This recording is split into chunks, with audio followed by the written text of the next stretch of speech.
Bu erkak, er emas, avval erkak. Er yo'q, erkak bor. Chosmi? Erkakka avval erkakdek muomala qilasan, keyin u senga xotiniga erligini qiladi, ayolga. Biz rollarni avval ajratib olishimiz kerak. Ana bu fahm. Keyin ketdi farosat. Keyin уже tushuniladi ona sifatida farzandga qanday muomala qilish. Sen ering bilan urushib kelib, xotinligingni bolalaringga qilma. Sen bolalaringning yonida xotin emassan, sen onasan. Shu o'zgarishing kerak. Sanga Alloh ularni omonat qilib berdimi? Endi bu yerda sen marhamatli bo'lishing kerak. Chunki bola cherizsan dunyoni taniydi.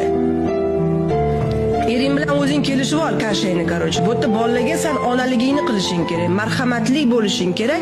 Chunki cherizsan u o'zini Robbisini taniydi, dunyoni taniydi.